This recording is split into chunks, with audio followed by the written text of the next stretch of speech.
Hello students, तो आज का हमारा टॉपिक है वेगनर का महाद्वीपीय प्रवाह सिद्धांत। तो प्रवाह का मतलब क्या होता है? प्रवाह या विस्थापन, इसको आप प्रवाह के जगह में आप इसे विस्थापन भी कह सकते हैं। विस्थापन, ठीक है। वेगनर का महाद्वीपीय प्रवाह सिद्धांत, या इसको आप महाद्वीपीय विस्थापन का सिद्धांत भी कह सकते हैं। विस्थापन का मतलब क्या होता है? एक स्थान से दूसरे स्थान पर जाना। विस्थापन का मतलब क्या होता है? एक स्थान से दूसरे स्थान पर जाना। अब देखिए विस्थापन किसका, ठीक है। तो यहाँ पे लिखा हुआ महाद्वीपीय, यानी कि महाद्वीपों का विस्थापन हुआ है। तो जो भी हमारे 8 कॉन्टिनेंट्स है, ठीक है, तो इसका मतलब हुआ कि वेगनर ने किस चीज का विस्थापन बताया है, किस चीज को एक स्थान से दूसरे स्थान पर जाता हुआ बताया है।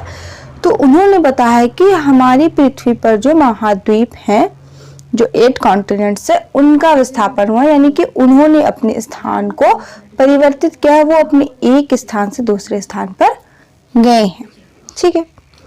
तो देखिए महाद्वीपों का जो प्रवाह या महाद्वीपों का जो विस्थापन का जो सिद्धांत था, तो महाद्वीपों का प्रवाह होने का ये जो संभावना था, ठीक है। पहले तो सिद्धांत नहीं दिया गया, सिद्धांत किसने दिया? वेगनर महोदय ने, ठीक है। तो सबसे पहले तो इसको बताया गया एंटोनियो स्नाइडर ने 1858 में बताया कि हाँ, महाद्वीपों के प्रवाह होने की संभावना है। हाँ, हो सकता है कि महाद्वीप प्रवाह हुए हैं, महाद्वीपों ने अपना स्थान परिवर्तित किया, अपना स्थान बदला है, यानी कि जो जिस तरह से अभी हैं, ठीक है, इस तरह से नहीं थे, बल्कि इनका जो स्थान है वो बदला है। ये लेकिन उस टाइम पे संभावना थी, ठीक है, ये इसको एक सिद्धांत का रूप नहीं मिला था उस टाइम पे। तो सबसे पहला महाद्वीपों का प्रवाह या महाद्वीपों को विस्थापन होने का जो संभावना था, वो एंटोनियो स्नाइडर महोदय ने बताया था। कब? तो 1858 में, ठीक है।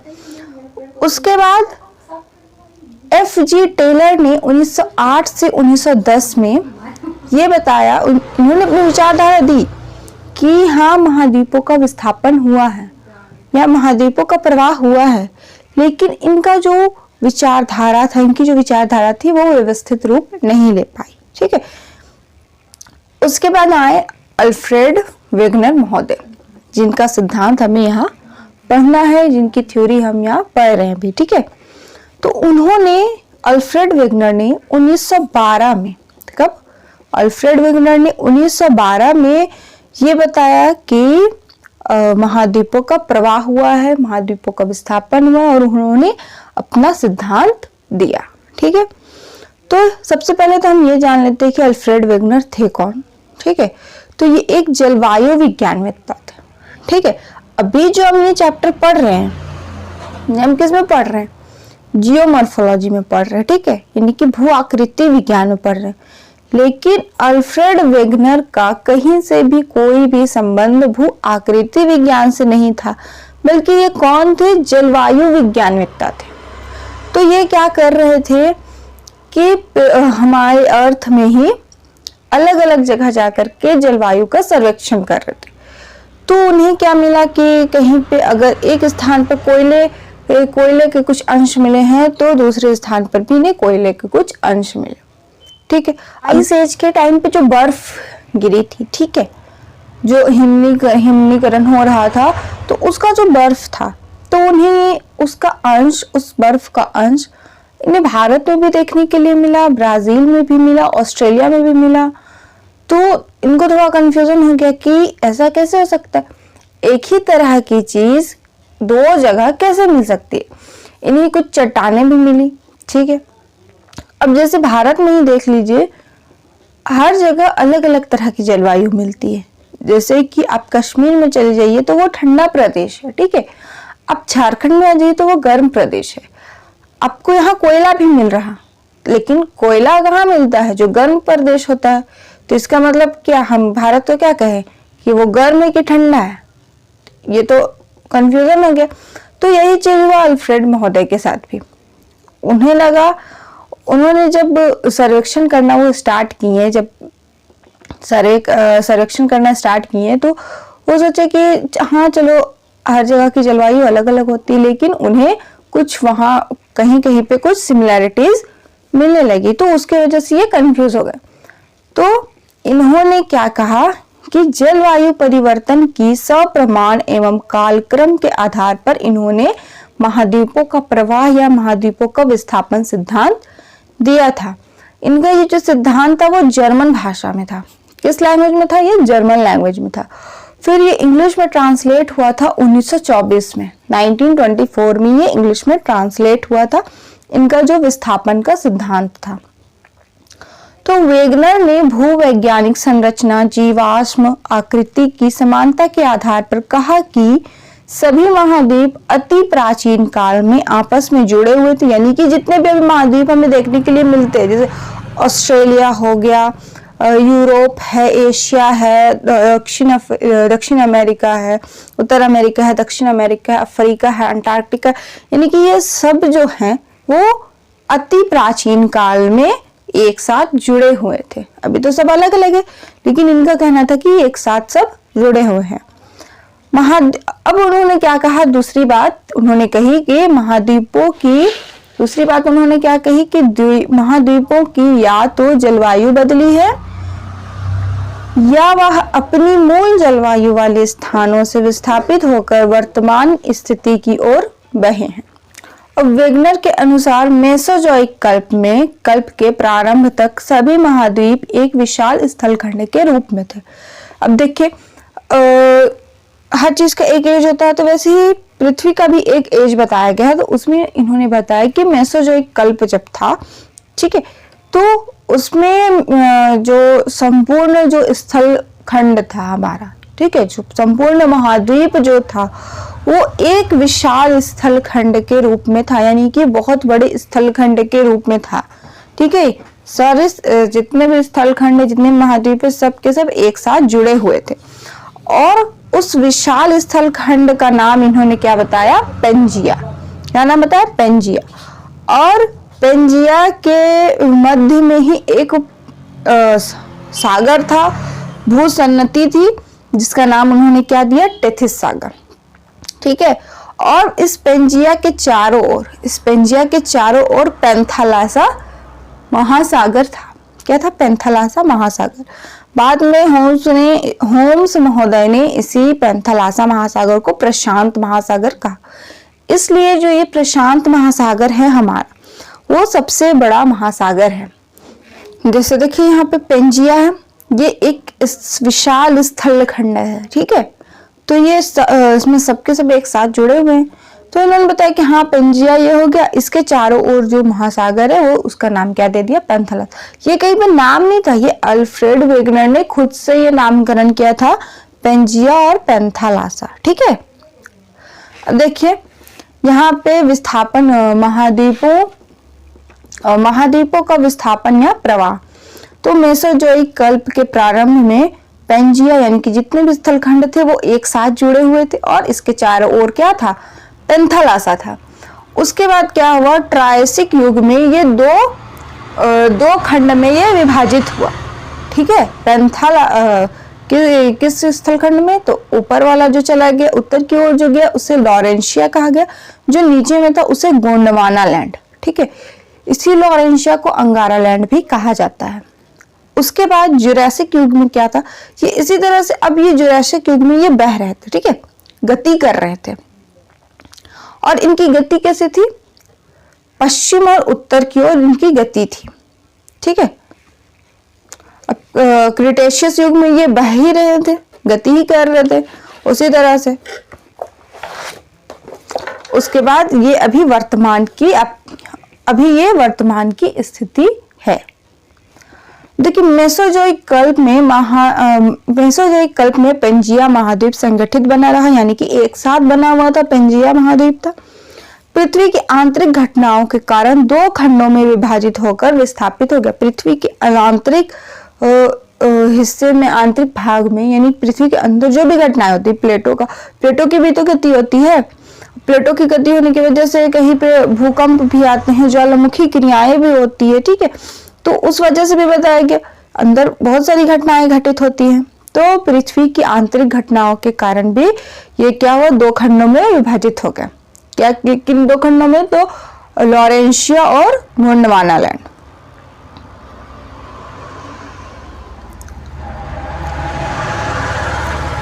उत्तर की ओर बहने से भारत के दक्षिण में और अफ्रीका के पूर्व में हिंद महासागर का विकास हुआ। उत्तर की ओर जैसे ये बहें, ठीक है, इस तरह से जब उत्तर की ओर बहें तो अफ्रीका के भारत के दक्षिण में और अफ्रीका के पूर्व में हिंद महासागर का विकास हो गया, जैसे यहाँ पे आप देख सकते हैं कि ये जब बहें उत्तर की ओर तो यहाँ पे भारत है, ठीक है, यहाँ पे भारत हो गया। तो भारत के दक्षिण में और अफ्रीका के पूर्व में यहाँ पे क्या विकास हो, किस चीज की विकास हुई, तो यहाँ पे हिंद महासागर का निर्माण हो गया, हिंद महासागर का विकास हुआ।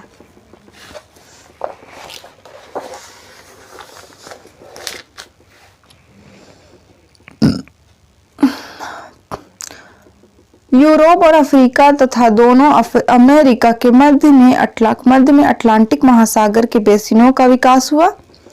यह घटना अधिक गतिशील ट्रायसिक, जुरासिक और क्रिटेशियस युग में थी, यानी कि ये जो विस्थापन की जो क्रिया चल रही थी ना, ये 3 युगों में बहुत ज्यादा तेजी से, बहुत ज्यादा स्पीड में ये काम हो रहा था, ठीक है।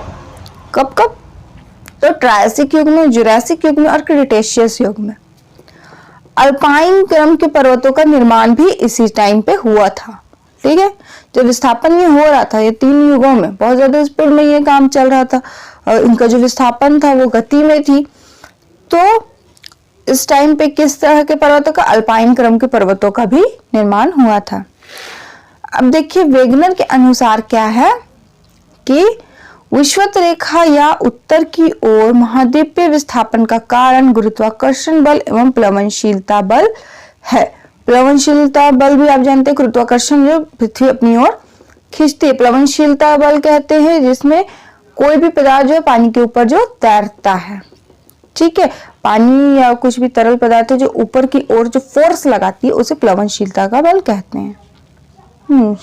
यही है विषुवत रेखा या उत्तर की ओर महाद्वीपीय विस्थापन, यानी विषुवत रेखा जो है हमारी, ठीक है, बीच में जो इक्वेटर है, ठीक है, ये इक्वेटर है, तो यहाँ पे इनका जो उत्तर की ओर जो प्रवाह हुआ है महाद्वीपों का, तो उसका कारण क्या बताया उन्होंने, गुरुत्वाकर्षण और प्लवनशीलता का बल बताया।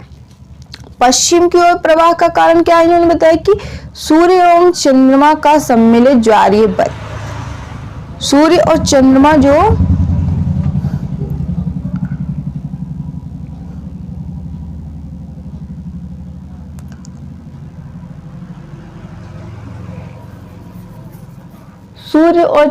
जो ज्वारीय बल लगाती है, तो इनका सम्मिलित ज्वारीय बल, इन्होंने क्या बताया कि सम्मिलित ज्वारीय बल की वजह से क्या हुआ है, महाद्वीपों का पश्चिम की ओर प्रवाह हुआ है। देखिए उत्तर की ओर प्रवाह का कारण इन्होंने क्या बताया कि गुरुत्वाकर्षण और प्लवनशीलता का बल है। पश्चिम की ओर प्रवाह का कारण क्या है, सूर्य और चंद्रमा का सम्मिलित ज्वारीय बल। अब इन्होंने बताया कि वेगनर ने महाद्वीपीय खंडों को सियाल परत के हल्के पदार्थों का माना, ठीक है। अब वेगनर ने महाद्वीपों को किस तरह का माना, सियाल परत के हल्के पदार्थों का माना। इन्होंने बता दिया कि महाद्वीप जो है वो क्या है, सियाल परत में है, ठीक है, जो कि अपनी नीचे की सीमा परत के अधिक घनत्व वाले पदार्थों में कुछ गहराई तक डूबकर बिना किसी रुकावट के तैरते हैं, ठीक है। तो इन्होंने यहाँ पे क्या बताया कि सियाल जो है, ठीक है, सियाल सीमा पर बिना किसी रुकावट के तैर रहा है, कुछ गहराई में डूबकर ये बिना किसी रुकावट के उसमें तैर रहा है। क्या चीज, सियाल सीमा पर तैर रहा, सियाल यानी कि महाद्वीप हो गया और सीमा पर तैर रहा है। इसी कारण गुरुत्वाकर्षण शक्ति, ज्वारीय शक्ति आदि के प्रभाव से महाद्वीप धीरे धीरे प्रवाहित होते रहे हैं। इन्होंने जो बातें कही उस पर आप ध्यान दीजिएगा, इन बातों पे फिर आलोचना भी होगी, ठीक है। इन्होंने जो सिद्धांत दिया उसकी आलोचना भी की गई है, तो सबसे पहला एक मेन पॉइंट है इनका कि सियाल सीमा पर बिना किसी रुकावट के सिर्फ तैर रहा है ये नहीं कहना है, बल्कि सियाल सीमा पर बिना किसी रुकावट के तैर रहा है। महाद्वीपों के विस्थापन होने से पेंथालासा महासागर ही प्रशांत महासागर बना। महाद्वीपों का विस्थापन हुआ, उसके वजह से क्या हुआ कि पेंथालासा महासागर जो था वही प्रशांत महासागर बना है। एक तो इन्होंने क्या कहा कि सूर्य और चंद्रमा की ज्वारीय शक्ति की वजह से किस तरह विस्थापन हुआ है महाद्वीपों का, तो पश्चिम की ओर विस्थापन का कारण क्या है, सूर्य और चंद्रमा का ज्वारीय शक्ति। ठीक है, इन सब चीजों पे आप ध्यान दीजिएगा। अब देखिए विषुवत रेखा सिलूरियन युग में कहाँ पे थी, तो नॉर्वे के मध्य या नॉर्वे के उत्तरी भाग में विषुवत रेखा थी। ठीक है, इससे भी आप पता लगा सकते हैं कि हाँ महाद्वीपों का विस्थापन हुआ है। कार्बोनिफेरस युग के अंत में मध्य यूरोप से गुजरती थी विषुवत रेखा, और टर्शरी युग के प्रारंभ में भूमध्य सागर और हिमालय के निकट के प्रदेशों में से होकर गुजरती थी विषुवत रेखा। उसके बाद ध्रुव कहाँ पे थे उस टाइम पे, ठीक है, तो उत्तरी ध्रुव जो था सिलूरियन युग में 14 डिग्री उत्तरी अक्षांश और 124 डिग्री पश्चिमी देशांतर में था। इसी तरह दक्षिणी ध्रुव जो सिलूरियन युग में था तो मेडागास्कर के उत्तर पूर्व में था। उत्तरी ध्रुव कार्बोनिफेरस युग के अंत तक 16 डिग्री उत्तरी अक्षांश और 147 डिग्री पश्चिमी देशांतर में था, और दक्षिणी ध्रुव जो था कार्बोनिफेरस युग के अंत तक में नेटाल में था। नेटाल कहाँ है, दक्षिणी अफ्रीका में है, नेटाल के निकट में था, नेटाल के नजदीक से ही में ही था। क्या चीज, तो दक्षिणी ध्रुव। उत्तरी ध्रुव टर्शरी कल्प के प्रारंभ में 51 डिग्री उत्तरी अक्षांश एवं 153 डिग्री पश्चिमी देशांतर में था। दक्षिणी ध्रुव कहाँ पे था टर्शरी कल्प में, तो अफ्रीका से सुदूर दक्षिण सागर में 52 डिग्री दक्षिणी अक्षांश पर था। पर्वतों और द्वीपीय चापों का निर्माण कैसे हुआ, तो इन्होंने बताया वेगनर के अनुसार पर्वतों का निर्माण कैसे हुआ, तो सियाल खंड जो सीमा के क्षेत्र से घर्षण करते हुए बहे हैं जिससे कि मोड़ा का विकास हुआ। अब इन्होंने क्या कहा, पहले इन्होंने बताया कि सियाल परत जो है वो सीमा पर बिना किसी रुकावट के तैर रहा है। अब इन्होंने क्या बताया कि सियाल परत जो है वो सीमा से घर्षण करते हुए बहा है, यानी कि रुकावट करते हुए बहा है, जिसकी वजह से मोड़ों का विकास हुआ और उनके वजह से क्या हुआ कि बड़े बड़े पर्वतों का निर्माण हुआ, बड़े बड़े पर्वतों का विकास हुआ है। अब देखिए द्वीपीय चापों का विकास कैसे हुआ, तो देखिए प्रशांत महासागर जो है वो बहुत ज्यादा गहरा है, उसकी वजह से कुछ तट जो है वो अपनति के रूप में डूब गया और बाकी जो बचा हुआ है वो ऊपर उठ गया। तो जो बाकी उठा हुआ जो भाग था ना उसको द्वीपीय चाप के रूप में वो बच गए। अब क्या हुआ कि एक हम जैसे कि आप ही बताइए कि कुछ रेस लगाते हैं तो रेस में कुछ लोग पीछे रह जाते, तो उसी तरह क्या हो रहा था कि समझिए कि विस्थापन हो रहा था, तो बाकी स्थलखंड जो था वो आगे बढ़ गया और कुछ जो छोटे छोटे जो भाग थे वो पीछे रह गए। तो जो छोटे छोटे भाग थे तो वो पश्चिमी द्वीप समूह का विकास हुआ उन्हीं छोटे छोटे भागों से अटलांटिक महासागर में। ठीक है, अब देखिए सिद्धांत के पक्ष में भी प्रमाण है और सिद्धांत की आलोचना भी है। तो सिद्धांत के पक्ष में क्या प्रमाण है कि हम ये कैसे कह सकते हैं कि हाँ विस्थापन महाद्वीपों का विस्थापन हुआ है, तो हम इस तरह से मिला सकते हैं कि जो अंध महासागर है अटलांटिक महासागर, अटलांटिक ओशन जो है उसके जो दोनों तट है, अटलांटिक ओशन के दोनों तटों को हम बहुत ही आसानी से अच्छी तरह से हम उसको मिला सकते हैं। ठीक है, तटों के परस्पर समायोजन की इस स्थिति को क्या कहते हैं, जिगसॉ फिट कहते हैं। जब हम इस तरह से जब हम मिलाते हैं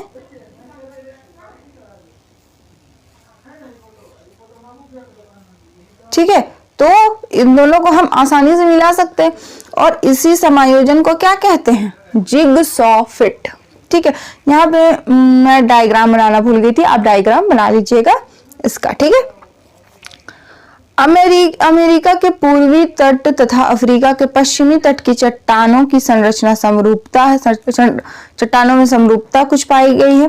जैसे दोनों चट्टानों के किनारे, दोनों तटों के किनारे में क्या हीरे की खानें मिलती है, ठीक है, और जिनकी संरचना बिल्कुल समान है।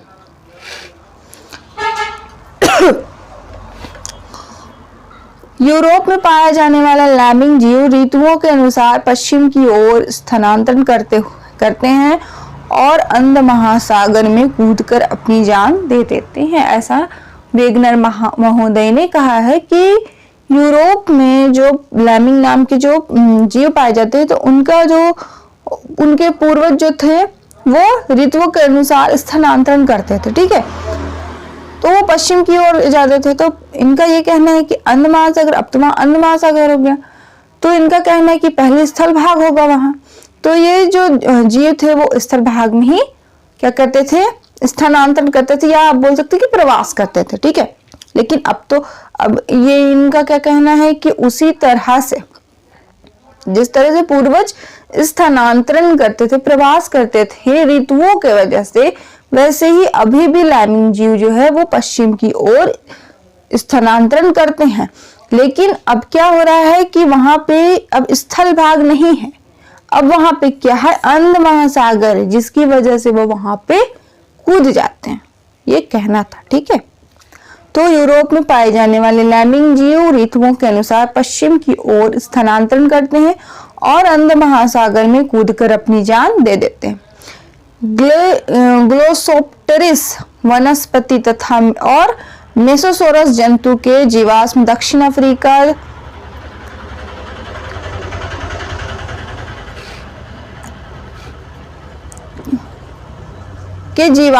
दक्षिण अफ्रीका, दक्षिण अमेरिका, ऑस्ट्रेलिया और अंटार्कटिका महाद्वीपों में समान रूप से पाए जाते हैं।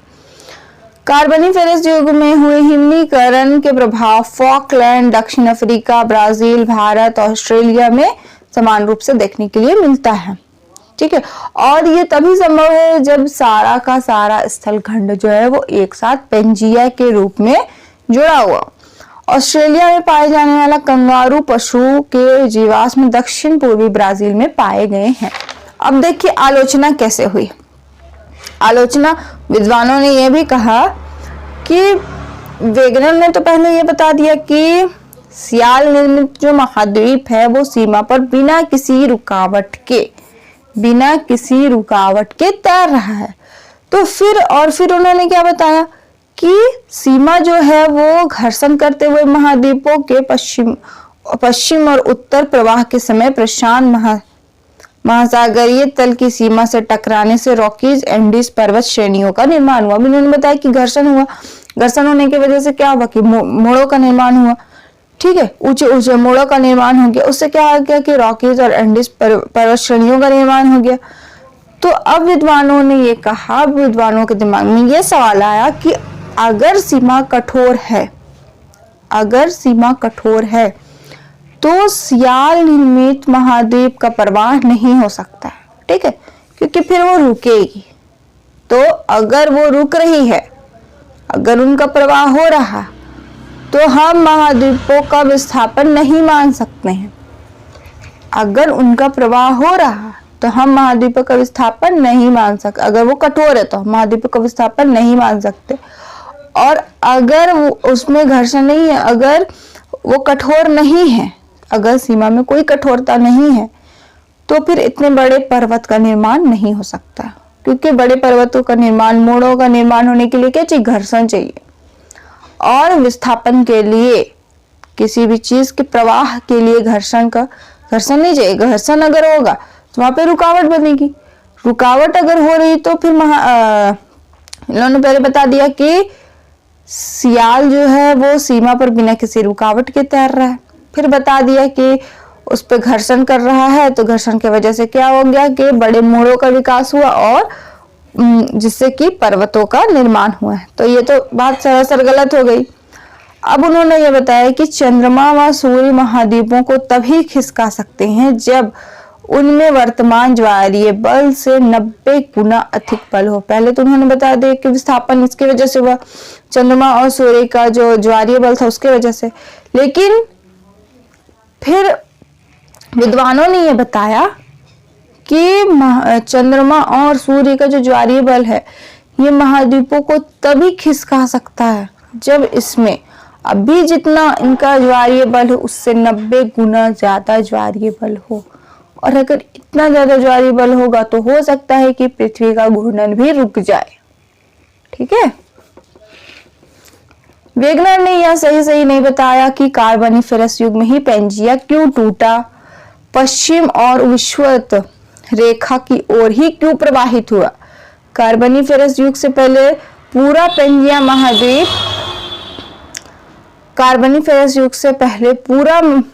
महाद्वीप किस शक्ति या प्रक्रिया के प्रभाव की वजह से एक साथ जुड़ा हुआ था और अचानक से फिर ऐसा टूट गया या अचानक से फिर विस्थापित होने लगा। वेगनर की यह बात हर जगह लागू नहीं होती कि समस्त महाद्वीप को आसानी से मिलाया जा सकता है।